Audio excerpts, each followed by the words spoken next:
All right, I think we're going to go ahead and get started with our next session.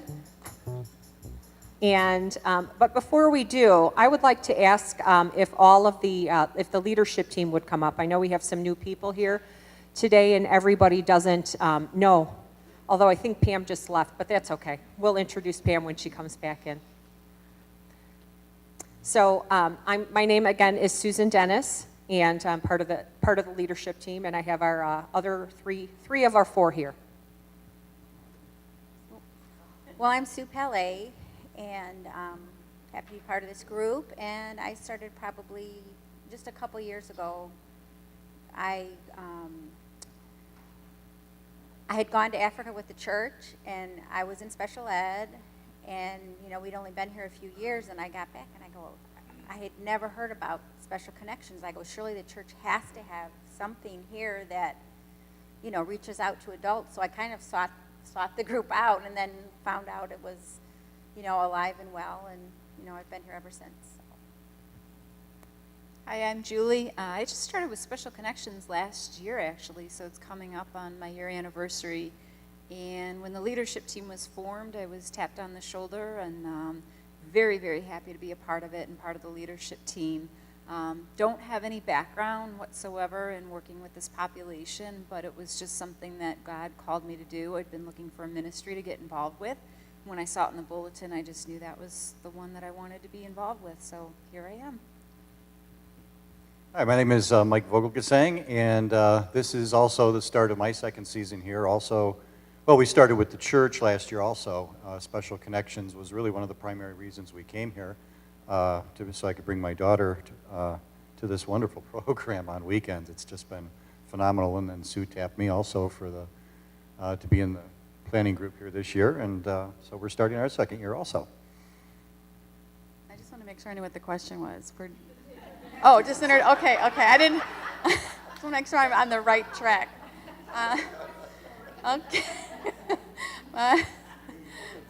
My name is Pam Grosshider, and Susan and I originally were brought together by a God thing and met, and we. Of course, you probably told this already, right? Oh, you did. God brought us together miraculously, and we both were like, we need a class for special needs because I have family members, and you were working with Beth Sheehan, I think, at the time. So we just had a real strong passion for it, and bada bing, bada bang, here we are, 5 years later. Yeah. And there's more coffee.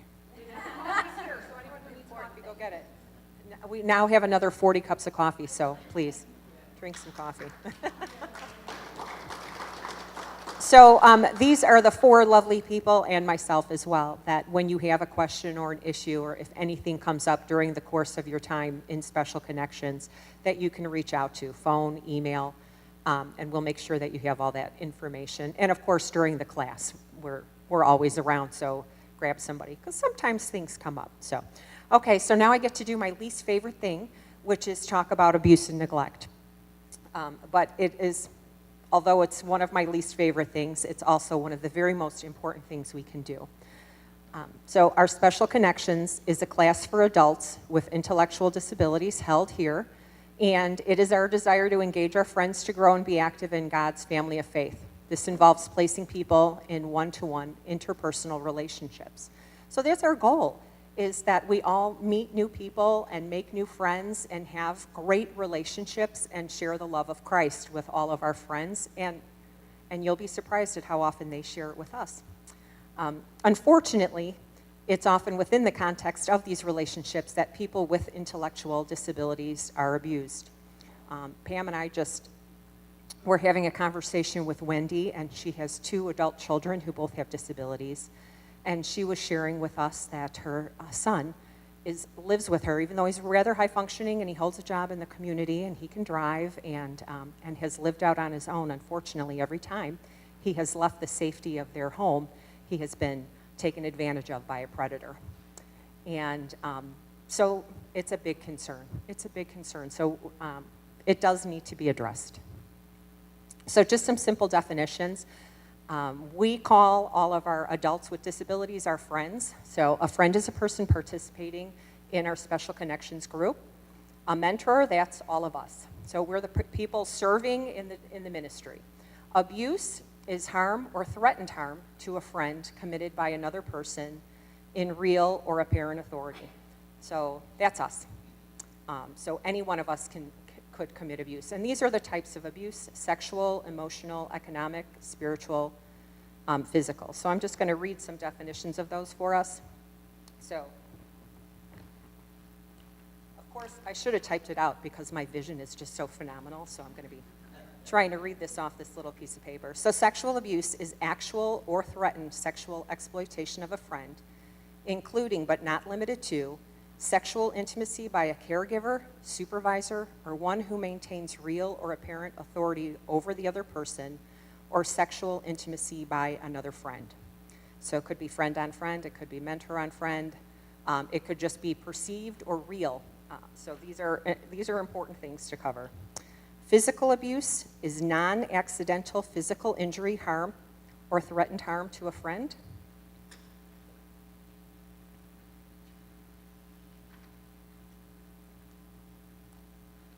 And I hate to say it, I have never seen anything in the church, but I have seen it just in life in general. I have seen threats being made against people.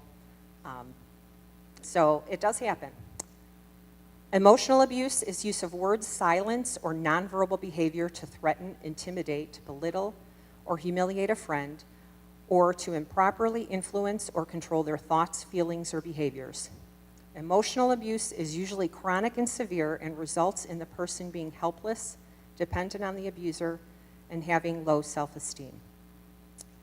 So I'm not just saying this because we want to beware to not do it to our friends, but also because we might be in a situation where we're seeing some signs of abuse in our friends and we want to protect them. That's our role. Economic abuse is the misuse or misappropriation of a friend's financial resources. Spiritual abuse is the misuse of scripture, doctrine, practice, or spiritual authority to improperly influence or control the thoughts, feelings, and behaviors of a friend. So one example of that might be forcing someone or making them feel pressured. So if we're sharing the gospel and saying, oh, accept Jesus, we want you to, that's something that they have to come to on their own.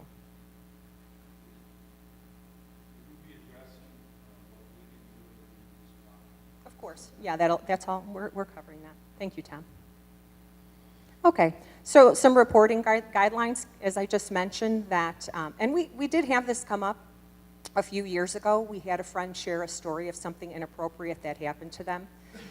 Several of us are required reporters by law based on our jobs and our professions. We realize that everyone here isn't automatically a required reporter, but if you see something, if you see something, say something.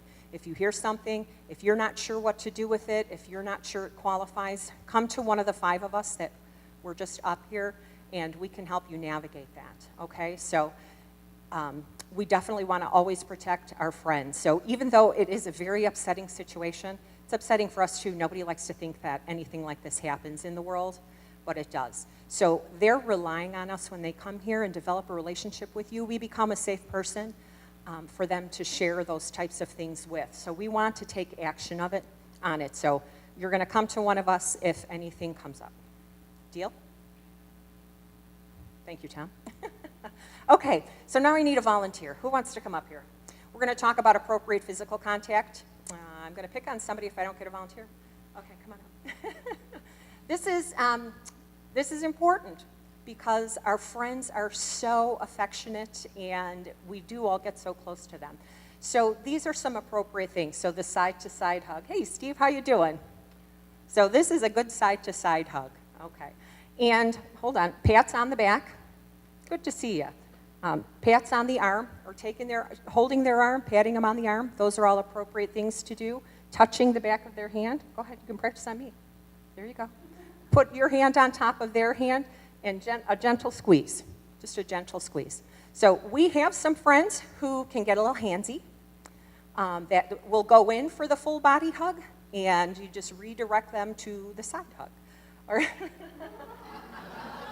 And then when you say that's not appropriate, you'll get one of these. Oh, I'm sorry, I didn't know. A back rub, not so appropriate. Or a stroking the arm, not so appropriate. So there is, thank you. Thank you. Let's give Steve a round of applause. We do need to redirect towards appropriate behavior.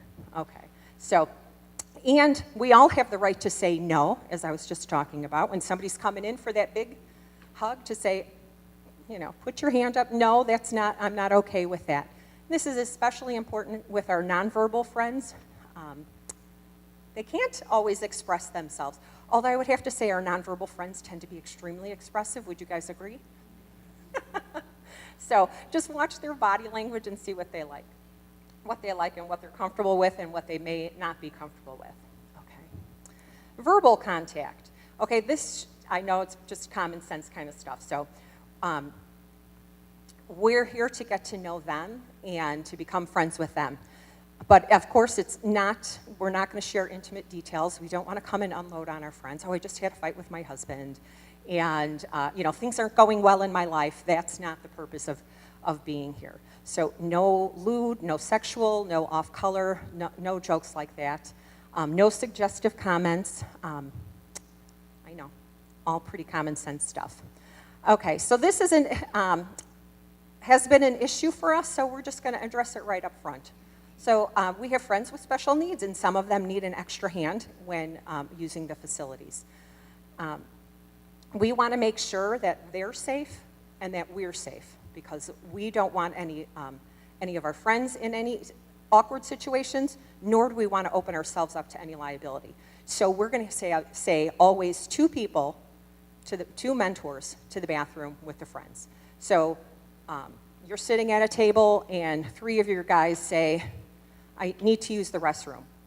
Okay, you can get up, you can take all three of them, but you got to grab one of the floaters, and we always have mentors floating. I'm one of them. We got to make sure that there's two mentors going with, just so everybody's okay. Really, nobody should be needing hands-on assistance in the bathroom. They may need a help to stand up, but we are not equipped to physically be dressing and undressing. That is not our job. So if they need that help, they should have somebody with them to take care of those things.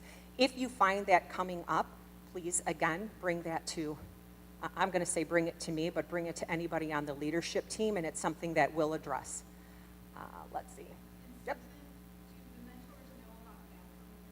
Thank you. There is a family bathroom. We've got the whole kids department of the church back here, and so there is a family bathroom just to the north of us in that hallway. So if you walk out those doors and around the hallway, and that is wheelchair accessible.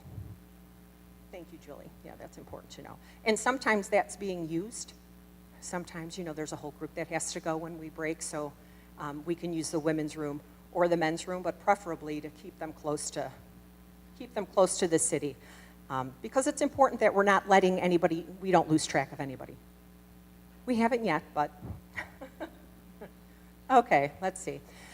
We have our own set of rules, which we're going to be covering in class with our friends, and we cover repeatedly so they know. And again, these are just simple rules that make sense for everybody in life in general. And when situations come up, we just redirect them to the rules. These are our class rules. This is what Special Connections is about. So friends use kind words. They use appropriate touch. They listen to their mentors, and mentors listen to their friends. Friends keep private talk private.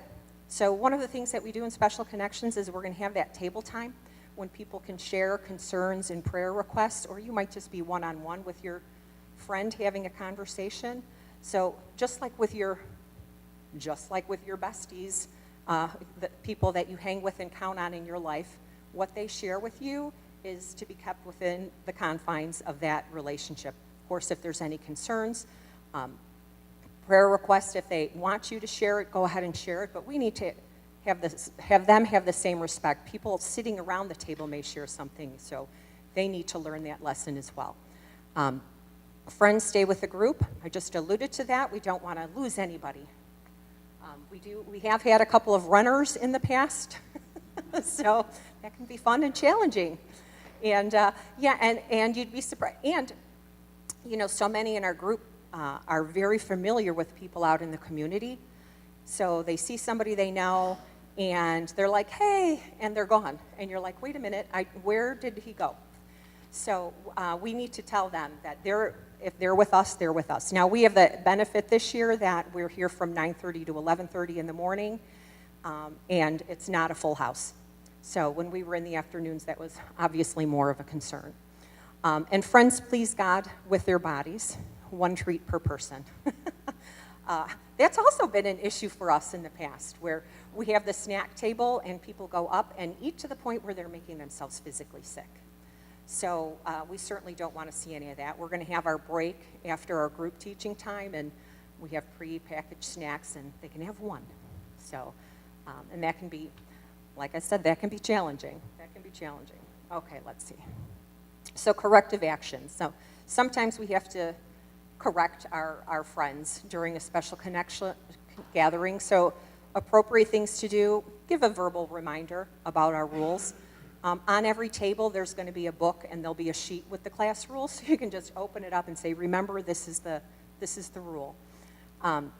Involving another mentor, guardian, or caregiver, or talking to one of the 5 of us if you need backup. I don't really think it's been a big issue. I think the biggest problem we've had is just yelling out in the middle of class, and then we just remind them that, you know, we take turns when we're talking, and if there's a mentor speaking, you're listening. You're not just jumping in and yelling. And then, of course, if anything happens, we're going to address it. The leadership team is going to just contact their caregiver, group home, whoever that person happens to be. So we do require a background check of everybody for our protection, for their protection. We want to make sure that there aren't any issues with anybody. So at some point, if you don't already have a background check, in the next 4 to 6 weeks, Parkview will be sending you a link to complete a background check. It's required of anybody who works with the children or the disability program here at Parkview. And guess what? That's all of it. So that was pretty simple. Does anybody have any questions for me? Okay, so everybody should have the form in front of them that says, let's see, what did I write? I have participated in the live or video abuse and neglect training. So several of our group homes actually require that we present this before they'll share our friends, the people they're responsible for. So goodbye, Rob. Thank you for coming. So if you would sign that, and please just turn it in on the table before you leave. We just want to make sure that we have everything covered. And we are going to have Mike come up. Mike Vogel, the Sang's going to come up and talk a little bit about the physical side of working with our friends who have physical disabilities.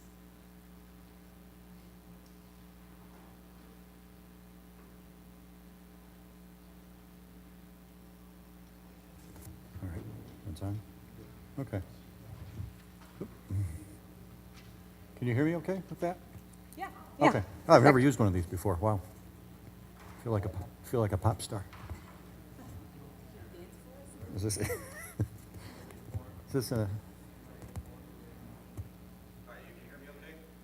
Is that coming through? I can't tell. I'm going to talk a little bit about some of the hardware and adaptive equipment that you may encounter with some of our friends, and some of safety guidelines to keep in mind. I think, can you all see this, or should I put this up? Let me put this up here. First and foremost, our primary piece of hardware that we'll run into is wheelchairs, and this is primarily the style you'll see with the 2 large wheels on the side. And on these, some of the chairs might be a little fancier than this, but as long as they have the 2 big side wheels, the brakes on these are always going to be right up here on the side of the big wheels, and all you have to do is push them forward to engage the brakes.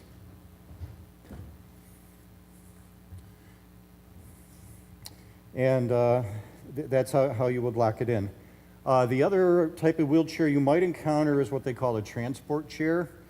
They're a little smaller and narrower, and they have, instead of the 2 big wheels, they'll have 4 equal-sized caster-style wheels. And on those caster-style wheels, the brakes will always be in the back, on the back 2 wheels. You'll always see that. And it's the same mechanism on those. It's just this lever that you push forward to lock in. And you can usually, if you don't want to bend over, you can usually use your foot to engage the brake on the transport chairs. If they have a larger, fancier chair, the other thing you might see also on some chairs is what they call anti-tip bars. And the anti-tip bars will be coming out of a rod, and it's a metal rod that's curved, and it has a button that you can release, so you can either turn it up or turn it down. But while they're here, if you see the chair does have anti-tip bars, you should always make sure they're down so they don't tip over, because some of those larger, fancier chairs have a different kind of weight distribution, which is why they're there. There are 2 bars that will come out of these normal chairs with some rubber ends to them, but those aren't tip bars. Those are to give you leverage if you ever needed to tip the chair backwards, but you won't probably be needing to do that here. And if you ever need to, they have the foot plates. If you ever need to get the foot plates out of the way, there's just a release lever here, and they just go right to the side. And that's all you need to do with those. So what I would recommend is if you're assisting someone in a wheelchair, once you get them settled in at the table, I'd recommend always put the brakes on once they're at the table so that there's no sway in the chair and no movement. The other thing, a lot of the chairs also will be equipped with their own seat belts. If they've been transported by a van or minibus from some of our group homes, and if they're in their chairs while they're being transported, Illinois law says that they should have their own seat belt on the wheelchair. So you always just want to double check and see if they have a seat belt, and if they do, just make sure it's just a regular seat belt, but just make sure it's always on them. And if they do have a seat belt and it's not on, we should question it and ask why not, because some people can have some forward movement issues, and we don't want anybody to fall out of the front of the chair. But like I said, most of the chairs should have a seat belt. So I think that covers the wheelchairs. Any questions on the wheelchairs? Yeah. I was going to say, one friend, I didn't know how to go along with him, but he's helped me out. I'm going to Steve has a type of a different chair. Oh. I'll get in the back. But he has like handles here where you can squeeze them and Yes, thank you for bringing that up. Steve's chair is a little bit different. He's one of our friends who comes in. He still has the large wheels on the side. Steve's chair's brakes will still be here. But what Steve has on his chair, up here by the handles, are a couple of release levers. They look like 3 10-speed bike brakes. And what you do is you just squeeze the handles, and when you push down on Steve's chair, and then you would just push down on the handle, when you release those levers, and his whole seat and back kind of rocks like in a cradle mechanism. It's very simple. You only have to push it very lightly. It moves very nicely. But what that does for Steve, and he'll ask you to do this after he arrives, is by tipping him back, like in this cradle fashion, it will relieve the pressure from his lower back and pelvis. So that's why so he'll always probably ask to have that done once he gets here. But thank you for bringing that up. But other than that, his brakes are the same.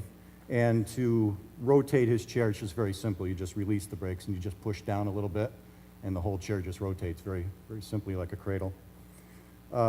If you are working with Steve, the other thing Steve has too is he always has a pad underneath him. And the pad usually has, if I remember correctly, it has a couple of handles on the pad.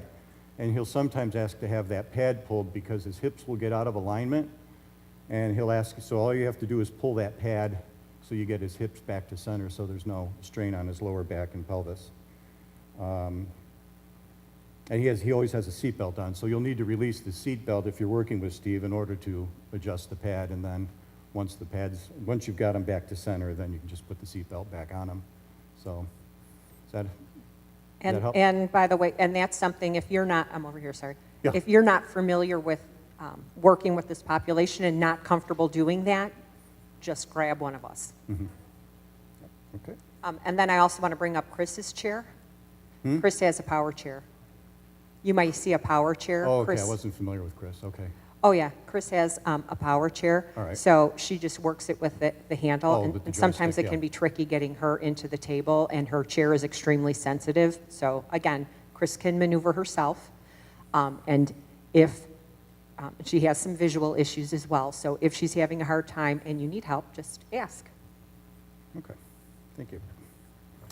The other type of equipment that you may encounter with some of our friends is, some of them may use walkers. I know you're probably familiar with walkers, the metal walkers, and most of them are usually, there's two kinds. There's a forward walker, and that's probably what you'll see, and it's just where they walk with the walker, and they'll lift it up as they walk and as they come along.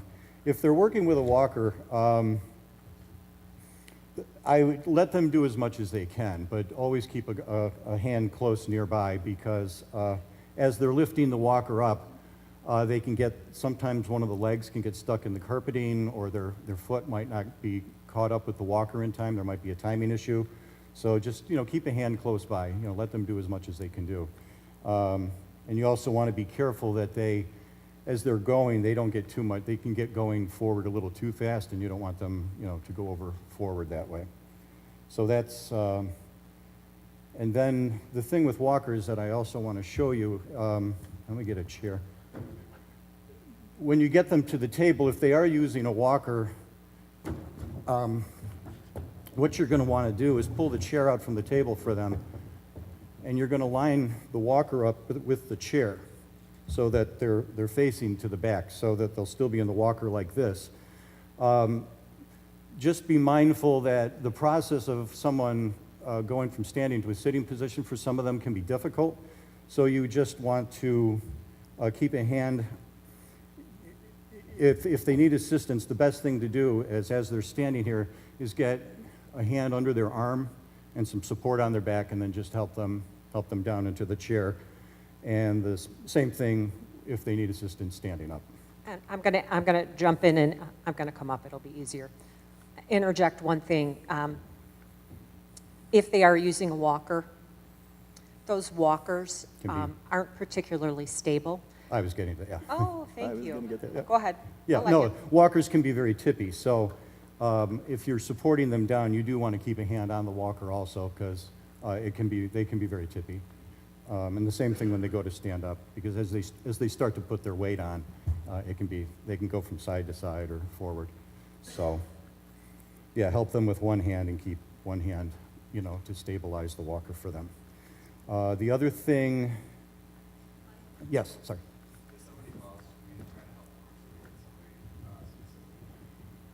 Oh, what do you think?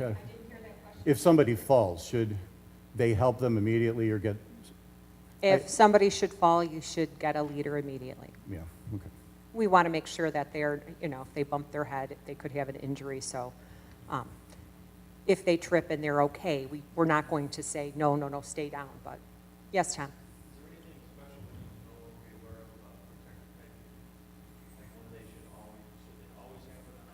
Protective headgear. You I wanna would address think that? so. If it's on for a reason.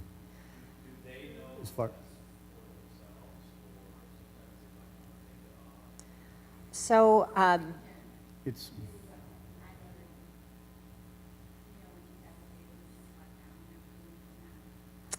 each one of our friends, it's different. So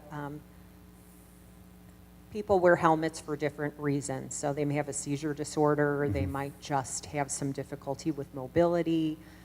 So they want to have their heads protected. So with each one of our friends in a helmet, it's a little bit different situation. So it will have to be addressed on an individual. We have one person in our group, and who I assume would be coming back, who should have it on all the time, and frequently takes it off and gets up and walks around. And I've observed them having a seizure and seen them crack their head open. It's not a pretty, not here, but, and escorted him to the emergency room for stitches and evaluation. And we don't want that to happen to anybody here. So we will let you know if you have a friend at your table with a helmet or anything about any of the equipment that's particular to that individual, that you have the information that you need. And if you have a question, what do? We ask. We Thank always you. ask, yeah. Okay. Okay. So that's it on the other thing you might see in conjunction with a walker. Oh, your question?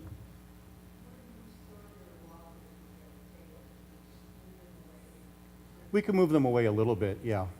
Just to back behind the table a little bit, so it's nearby. So it's not written in their profile that they can read that kind of protection or, is it, the table? I've never seen. We We get will make profiles sure it's from in the those table homes? profile. Sorry? I work at a home and send out the profile sheets and, they have to wear it, because a lot of times your clients will come and they'll take it off as soon as you're sitting there. Yep, that's right. Sometimes you find they just take it off as soon as they sit down, and they're supposed to wear it all the time. the So, time, so that then becomes a behavior issue, right? So then we can just tell them that this is the rule, they have to follow it. If they're not following it, then you're going to bring it to one of us, and we're going to contact their guardian and say this is a problem. Either they follow the rules, or we haven't really had to have anybody not come. But that's kind of what it is, because we have to protect them and ourselves at the same time. Yep, I agree. The only other thing I wanted to, with equipment you might see, sometimes in conjunction with a walker and sometimes by itself, is a thing called a gait belt, which is just it's like a belt, but it's a little bit wider, and it usually straps a little bit higher up around the rib cage. And what that's for is you can get your hand in the back of that belt and give them some stability while they're walking. And you can just reach your hand. This way. This way? This way, yes. Not this way, because this way, then if they go, they're going. I'm sorry, yes. If they get going too forward, then you can pull them back, right? Hold them with your Yeah. palm up. So you might also see those.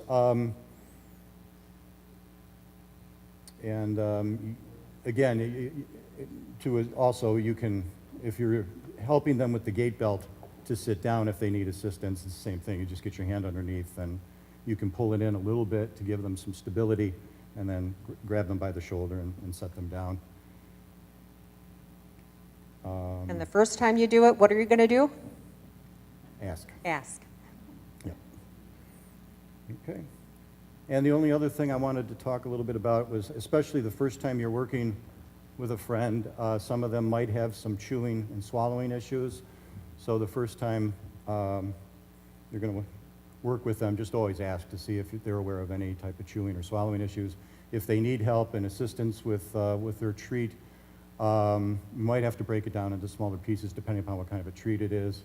And if you have to actually feed it to them, we'll always have some vinyl gloves here to utilize, and we're always going to also have some bendy straws on hand, because some of them work with straws better than just regular sipping out of a cup. But for the first time, always ask if you're at all unsure, because we don't want anybody choking at all. But most of our friends generally, I think, have a fair bit of independence there, so but always ask first. So The other that's, food issue we've had come up is we have some that have dietary restrictions, what's okay and what's not okay, and we'll make sure, again, that you have that information. So you do not want to find yourself, like I did, wrestling a piece of chocolate cake out of somebody's hand who can't have chocolate. So Oh, right. that's not what we're here for. Yeah, that was with Johnny. Johnny, you know you can't have chocolate cake. I want to say one more thing about the wheelchair, and thank you, you did such an awesome job covering it. Our friends who have equipment like walkers or require a gait belt or a wheelchair, you have to remember that although that's not who they are, it is a part of themselves. So the chair is part of them. So just like you would respect a person who's not in a chair and have appropriate boundaries, same thing with the chair, because that's their way of getting around. So we're not going to come up from behind and, stop them from moving forward. I know these are all common sense things, but you do want to think about it in terms of that. And also for people in our chairs, it's nice to get to eye level when we're talking to them, because they're constantly having people standing over them. So, and then the appropriate touch, that's something else that this population in general and people in wheelchairs, whether they're intellectually impaired or not, will tell you, is that they don't get a lot of physical contact, because there's a metal chair in between them and the rest of the world. So to make sure that you are sharing that appropriate touch with all of those, with all of our friends who are using special equipment as well. Mhm. Okay? Any other questions? Very good. No? Good. Okay. Okay. Good. Look at that. We're wrapping up 15 minutes early. So Mike is going to go ahead and close us out in a word of prayer. And let's give Mike a round of applause. He did such a good job.